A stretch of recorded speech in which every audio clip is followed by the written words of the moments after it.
ஜம்மு காஷ்மீர் மாநிலம் ஸ்ரீநகரில் உள்ள துலிப் மலர் தோட்டத்தை காண வருகை தரும் சுற்றுலா பயணிகளின் வருகை கணிசமாக குறைந்துள்ளது.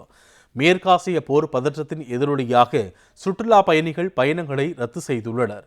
ஈரான், இஸ்ரேல் மற்றும் அமெரிக்கா இடையேயான போர் பதற்றங்கள் காரணமாக சர்வதேச அளவில் பயண அச்சம் மற்றும் முன்பதிவு ரத்துகள் அதிகரித்துள்ளன. ஜம்மு காஷ்மீர் மாநிலம் ஸ்ரீநகரில் உள்ள தேசிய இந்திரா காந்தி துலிப் மலர் தோட்டம் 30 ஹெக்டேர் பரப்பளவில் 18 லட்சம் மலர்களை கொண்டு ஆசியாவிலேயே மிகப்பெரியதாகும். இந்த மலர் தோட்டத்தை காண வரும் சுற்றுலா பயணிகளின் கூட்டம் பாதியாக குறைந்துள்ளது. இந்த தோட்டம் கடந்த ஆண்டு சுமார் 8.5 லட்சம் பேர் வருகை தந்த நிலையில் இந்த ஆண்டு சுமார் 4 லட்சம் பேர் மட்டுமே துலிப் மலர் தோட்டத்தை காண வந்துள்ளனர்.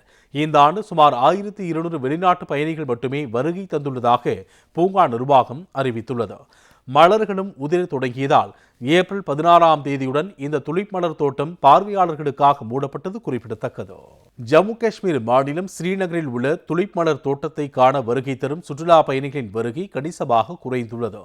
மேற்காசிய போர் பதற்றத்தின் எதிரொலியாக சுற்றுலா பயணிகள் பயணங்களை ரத்து செய்துள்ளனர். ஈரான், இஸ்ரேல் மற்றும் அமெரிக்கா இடையேயான போர் பதற்றங்கள் காரணமாக சர்வதேச அளவில் பயண அச்சம் மற்றும் முன்பதிவு ரத்துகள் அதிகரித்துள்ளன. ஜம்மு காஷ்மீர் மாநிலம் ஸ்ரீநகரில் உள்ள தேசிய இந்திரா காந்தி துலிப் மலர் தோட்டம் 30 ஹெக்டேர் பரப்பளவில் 18 லட்சம் மலர்களை கொண்டு ஆசியாவிலேயே மிகப்பெரியதாகும்.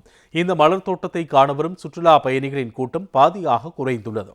இந்த தோட்டம் கடந்த ஆண்டு சுமார் 8.5 லட்சம் பேர் வருகை தந்த நிலையில் இந்த ஆண்டு சுமார் 4 லட்சம் பேர் மட்டுமே துலிப் மலர் தோட்டத்தை காண வந்துள்ளனர்.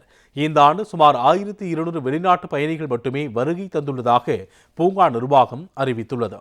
மலர்களும் உதிர தொடங்கியதால் ஏப்ரல் 16ஆம் தேதியுடன் இந்த துலிப் மலர் தோட்டம் பார்வையாளர்களுக்காக மூடப்பட்டது குறிப்பிடத்தக்கது.